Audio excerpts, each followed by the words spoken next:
Today's Best of Oklahoma Gardening explores unusual edibles in our garden. We harvest raddichio, harvest edamame. Barbara Brown prepares an edamame hummus. We plant broccoli alternatives, harvest spring Raab and gailon, and harvest beautiful and unique Indigo Tomatoes.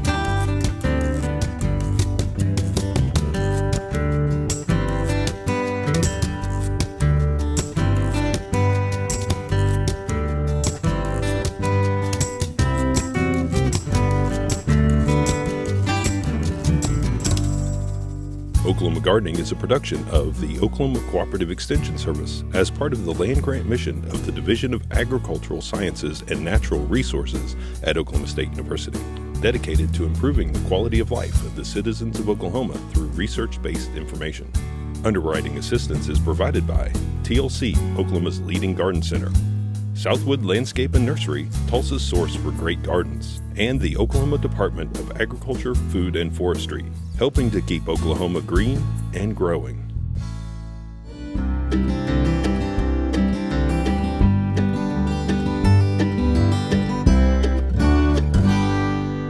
I enjoy experimenting with specialty crops in the garden, especially when those crops cost a lot at the grocery store.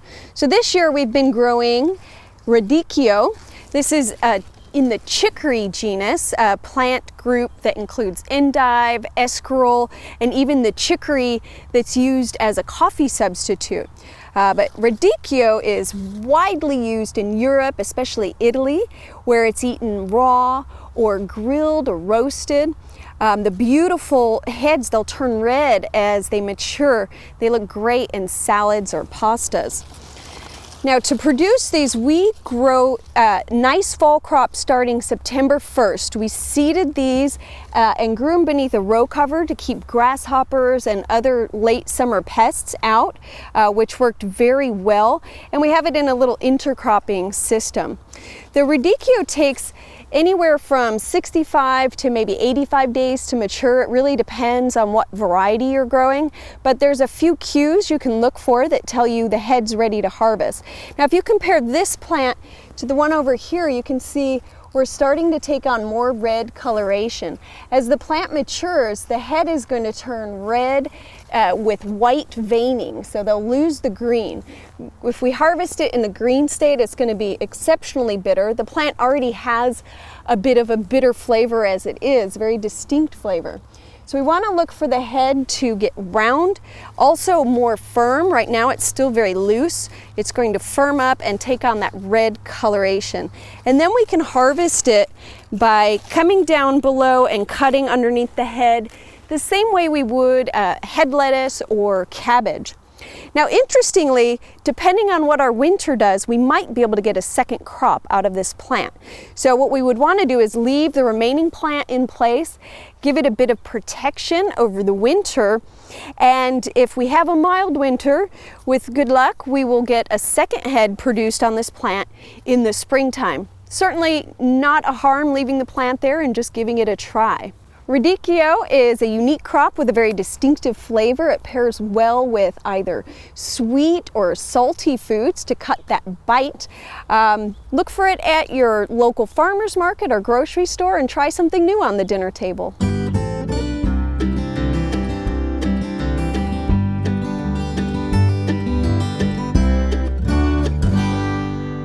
The ornamental landscape has a surprising number of tasty plants once you know that they're edible.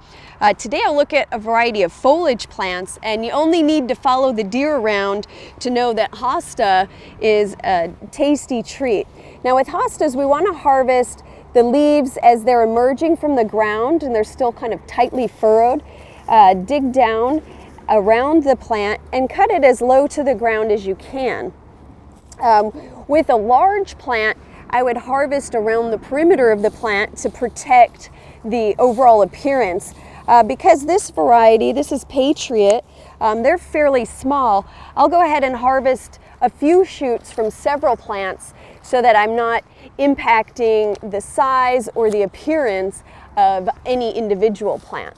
Now with hostas, all the varieties are edible, but they'll have slightly varying flavors, so you'll have to experiment to find your favorites and treat them like asparagus in the kitchen. They can be sautéed, lightly blanched, and added to your favorite pasta or rice dish. Some of our aggressive ornamental plants can be kept in check through equally aggressive harvesting, and one of these is bamboo. With bamboo, we have to harvest the shoots when they're very small, between 6 and 12 inches. And so timing is very important because these shoots will just grow up almost overnight. You want to harvest as low as possible. The shoots are going to be most tender near the base. So it's okay to dig down a little bit around the stem and cut the shoot. Now all of the Polystachys species are edible, but the flavor is going to vary from one variety to the next. So you'll have to experiment through taste to see which ones you like the best. And of course, bamboo is wonderful in a wide variety of Asian dishes. Bee balm or monarda is another garden favorite that we can also eat, and we can eat either the foliage or the flowers of this plant. For harvesting the foliage, we want the tender young shoot, so we'll just harvest from the shoot tips, spreading the harvest out throughout the plant. This is kind of how you might harvest some of your herbs. The flavor is akin to oregano, so you can use the plant in any way that you would also use oregano. So a lot of Italian dishes would be great. Another common name for bee balm is bergamot, and that comes from some people using it as a tea. In Earl Grey, the flavor that gives Earl Grey its uniqueness is from bergamot oil. And so you can also use bee balm to make a wonderful tea as well. You'll be surprised at how many plants already in your landscape are actually edible. Experiment this season with sedums or daylilies, or try oxeye daisy or the fiddleheads of ferns. You might find some very interesting new flavors to add to the dinner table.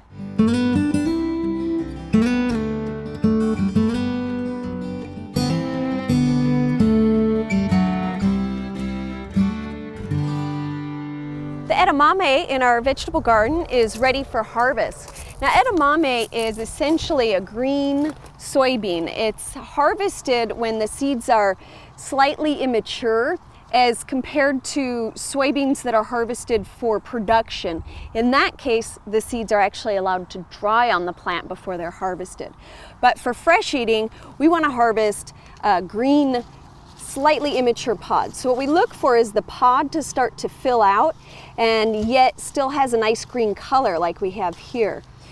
When you're kind of looking at the plant trying to determine if they're ready to harvest, you could just open a couple pods. They're actually fairly difficult to open. They have a fibrous covering, but you can look for the seeds and see if they're starting to plump and fill. Now, some of the edamame you might have had at restaurants might be larger because not all varieties are the same. So keep that in mind when you're evaluating your plants. But you do want to catch them before they start to yellow. I have over here just a slightly older planting. You can see the foliage is starting to turn yellow and brown, and even the pods are getting a bit of a yellow and rusty color. These are past their prime for fresh eating. When the pods mature like this, the seeds inside are getting starchy, they're losing their sweetness, and they're becoming hard. This is great, if you're going to be processing the beans, but not so good for eating. So what I'll do with those, since they're a little bit beyond, is just save those for seed for next year's crop. But these I'm going to go ahead and harvest, and you just simply pick the pods from the plant. And the beans mature over the course of about 7 days. And so you might come out for about 2 separate pickings. If some of them look like they're not quite mature, you can leave them on a few more days to harvest. Now, if you're not into squatting down to harvest beans, because as you can see, there are a lot of pods on this plant, an alternate is to just simply cut the plant at the base, and then, or you can tear it out of the ground depending on your style, and then you can harvest those standing up, working at a table, or you know, in a more comfortable position. The disadvantage of this, of course, is that any pods that aren't quite filled just get harvested a little smaller. You don't get that option of a second harvest window. But the advantage, of course, would be comfort. Now, edamame is great eaten fresh, and it could be just a finger food. My kids absolutely love it. Or you could cook it in many different ways, in soups, have it in salads, stir fries, the list goes on and on. Now, I did mention that pod is pretty tough. It is not edible, only the seeds inside. And you will need to blanch or steam the pods to have easier access to remove those seeds.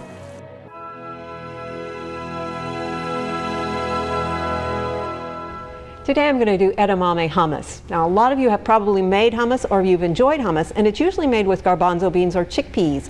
You can actually make it with any beans. So today I'm using edamame because it makes a beautiful green hummus, but you could make it with black beans or pinto beans, whatever kind of beans you have or you want to give a shot with. So you can get edamame in a couple of ways. Either you can grow it yourself and you start with this and then you pop the beans out, or you can buy it at the supermarket and you squeeze the beans out there too. If you're actually buying it at the supermarket, you're probably going to want to actually get it at this stage because it saves a lot of work and you get a little bit better idea of how much you need to buy. So these are actually from the market. They're available in the freezer section, and they're fairly inexpensive as well. So it's very straightforward, and again, if you wanted to switch out to another bean, you could easily do that. I'm going to start with 2 cups. And we're going to put them in a blender. If you have a food processor and not a blender, you could go that direction. One thing I do want to talk about when we're using a blender, though, is that this is one of those pieces of equipment that tends not to get cleaned, like can openers tend not to get cleaned, particularly electric ones. And so you can get a high microbial count. The place, of course, people will put this part in their dishwasher or they'll wash it by hand. The place that doesn't get clean is where it attaches. So when you are finished with a blender, make sure you take the whole thing apart and wash around the gasket and everything, let it dry. Otherwise, some of those microorganisms, which may or may not be friendly, can migrate back into the food the next time you're using it. So just a heads up on that. I'm going to use 1/4 cup of fresh lemon juice. Lime juice would work well too, particularly with this one. 1/4 cup of water. And then I've got 1 clove of garlic. However, my clove of garlic was gigantic, so this is actually only half of that clove of garlic. And since we're using the blender, you don't need to chunk it up and chop it and mince it all very finely, just get it in there. 3/4 of a teaspoon of kosher salt and 3/4 of a teaspoon of cumin. Now we're going to go ahead and start blending, and our idea is not to get it completely blended at this point because we're eventually going to add some oil to it. What we want to do is just get it started, and when you're working with a blender you may have to turn it off and scrape it down and work from there. So we'll see how it goes. I'm going to start it on pulse and we'll work our way through it. Scrape it down a little bit. I can still see most of the garlic sitting on the top. Stir it around a little bit. And you can see already that it's starting to pick up that beautiful green color.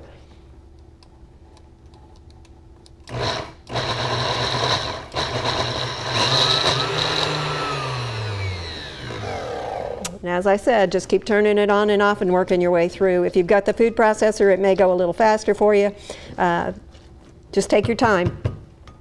Okay, notice that I haven't completely made it nice and smooth, and to be honest, the amount of smoothness that you end up with is totally your preference. If you like it a little bit chunkier, leave it that way. I'm now going to take it off pulse and I'm going to start adding the oil. Notice that I'm just going to pour the oil in through the hole on the top, and we're just going to pour it in slowly.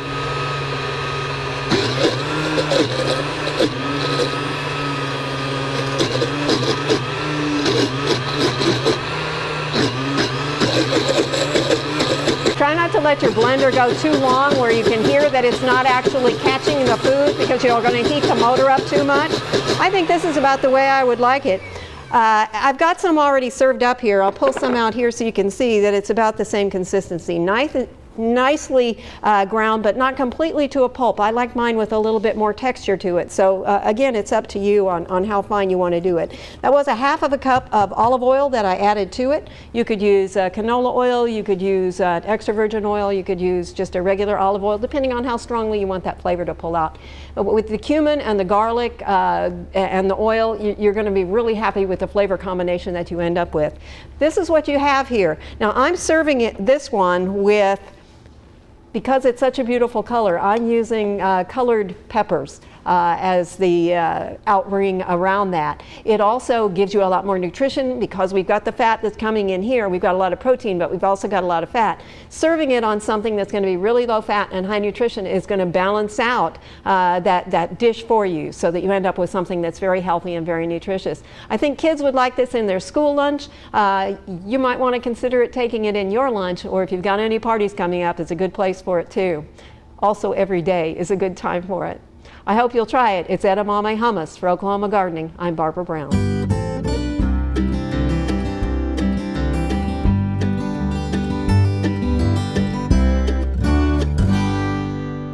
Producing a broccoli crop in the spring is often challenging before the heat of summer sets in and ruins your harvest. So this year I'm experimenting with a couple of alternatives to broccoli that have relatively short or quick maturation periods. I'm going to be starting with broccoli Raab, which is an Italian favorite that produces leafy stems and some small florets. They have a slightly more bitter flavor than broccoli and can be used in a variety of ways. So I generally recommend starting broccoli, cabbage, and all the brassicas from transplant, but since I have a nice tunnel system, I'm going to experiment with starting from seed here in our garden. And the seeds will germinate as long as the soil temperature is at about 45 degrees Fahrenheit.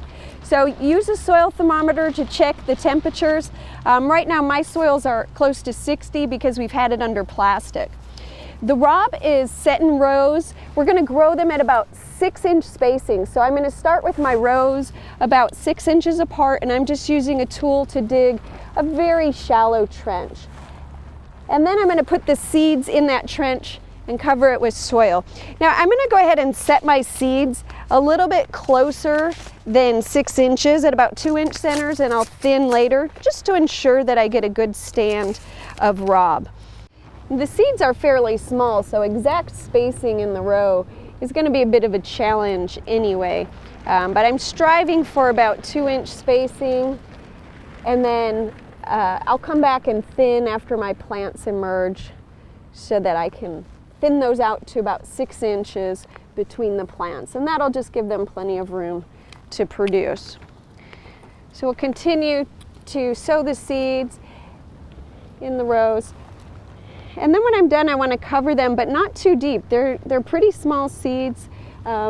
Generally, how deep we cover the seed is relative to the size, about 2 to 3 times as deep. So I'm just covering them with about 1/4 inch of soil here. That broccoli Raab will mature in about 42 days. The next crop I have is a hybrid between broccoli and a Chinese kale called gailon. So this broccoli gailon hybrid is often sold as broccolini in the supermarkets, and it produces long stems with a little floret, and it has a mild sweet flavor. It needs to be spaced a little bit wider apart, so I'm setting them at about 1-foot centers. The literature's quite variable on this. You can go up to about 18-inch centers. Experiment in your garden. And I'm just dropping 3 seeds into little holes and then covering them with soil. And the reason I'm putting 3 seeds per planting hole is just to ensure good germination, and I'll come back and thin that to 1 plant per spot a little bit later when they emerge. So we'll continue to plant the row with this nice spacing. We'll come back later this season and side dress our plants. They're actually very heavy feeders, so we want to give them plenty of nitrogen, and we'll look on their progress as they mature.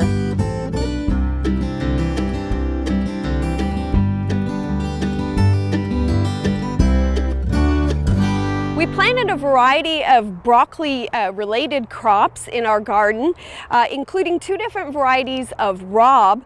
This is Secentina grossa, and at the far end we have a kind of a general name, just spring Raab.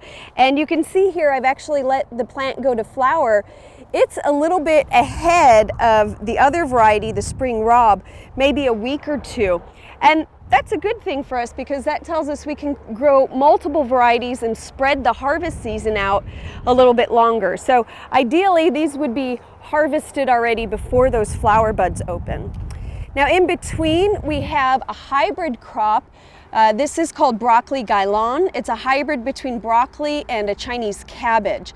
And this one is even further behind, which is going to further extend that harvest season. Now broccoli Raab can be harvested in a couple of ways. We can harvest just the green shoots, the way we would kale or mustard. And when we're harvesting for the foliage, we want to harvest plants when they're fairly small, about 4 to 8 inches, and we'll just cut those right off at the base. This is a great way to actually thin plants when they're first coming up in the garden, to create more space for plants to develop. Now, as the plant matures, you can see here we have a flower shoot, and this develops from the crown of the plant and shoots all the way up. This is the flower head that's quite a bit like broccoli, and we want to harvest it before the flowers open when they're still tight. Broccoli heads get quite large. On Raab, we're only going to see about 1 to 1.5 inch diameter on those heads. And so these are harvested by cutting the shoots down so that they're about 6 to 8 inches, maybe even 10.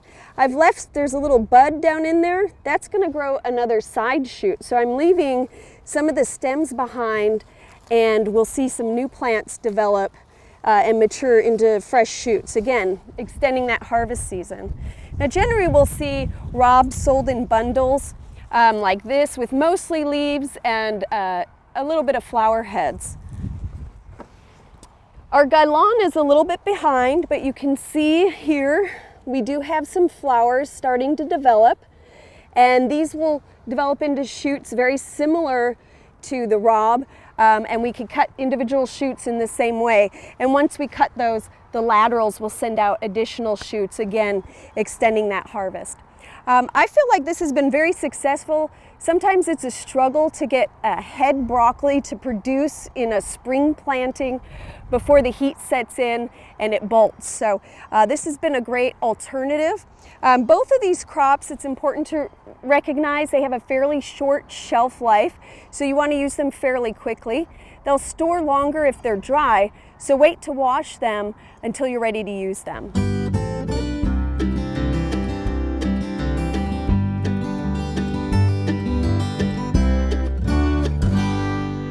Fairly new to the tomato world is the Indigo series of tomatoes that were developed by Oregon State University's breeding program. And this series has been selected for high antioxidant levels, and the tomatoes get that through anthocyanin. Anthocyanin is also what happens to give these tomatoes their purple color, fairly unique among the world of tomatoes. Anthocyanins and antioxidants are reported to have very good health benefits, especially in fighting disease. So vegetables with, and also fruits with that anthocyanin has been highly sought after, and in the tomato world especially, because this is one of the top 5 fruits consumed in our country. Now this variety is called Indigo Rose. It produces 1 to 2 inch fruits, somewhat small. The fruits will have this purple coloration anywhere that the sun hits them, but fruits that are shaded below the leaf canopy are going to remain green until they ripen. And ripening has been a trick for us. Because of the purple color, we didn't have the usual cues as it shifts from green to red to tell us that they're ripe. So we had harvested a few immature tomatoes that didn't taste too good. Just like any other tomato, they need to fully mature to develop their sugar content and their best flavor. So when we still see green on the bottom, that's not a ripe tomato. What we want to do is wait for the bottoms to get more of the orangey, rosy color that we see on our normal tomatoes. And as that happens, you could see this purple color is not so vibrant anymore. It turns to more of a brownish purple. That's a good ripe tomato. It also is a little bit softer than the unripe ones. In addition to indigo rose, we've also grown indigo blueberries in our garden, and that variety produces clusters of cherry tomatoes, so a bit smaller, but also very flavorful. So once we've perfected our harvesting techniques, we found that this variety is still very flavorful. The anthocyanin has no impact on flavor whatsoever. And we've also found it to be a very good producer in the garden. Now we do see some disease, and we've had that on every tomato we've grown this year thanks to the high humidity and rainfall, but we'll take that. These varieties are bred through traditional breeding. They're not GMOs, and they're all open pollinated. So you could collect seeds from this year's crop and grow those out next year. Here are some of the upcoming gardening activities around the state.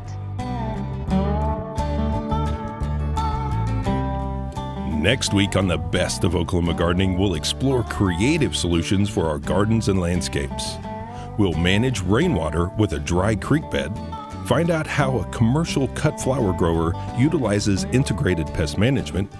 We'll unbox a garden irrigation kit, explore the history and benefits of prescribed fire, look at some innovative solutions in crops at a CSA, and get smart about aeration containers. Join us then for more of the best TV you'll grow to love. For additional information, show notes, plant lists, recipes, and fact sheets, visit our website or contact your local Oklahoma Cooperative Extension Service office. Segments from this episode, along with hundreds more from previous episodes, are available on our YouTube channel, youtube.com/Oklahoma Gardening. Be sure to join our Facebook group for information on upcoming episodes and gardening events, photos, and discussions of gardening topics. Oklahoma Gardening is produced by the Oklahoma Cooperative Extension Service as part of the Division of Agricultural Sciences and Natural Resources at Oklahoma State University. The Botanic Garden at OSU is home to our studio gardens. This outdoor television studio is made possible with the help of our generous underwriters, TLC Garden Centers, Southwood Landscape and Nursery, and the Oklahoma Department of Agriculture, Food, and Forestry. Additional support is provided by Pond Pro Shops, Greenleaf Nursery and the Garden Debut Plants, and the Oklahoma Horticultural Society.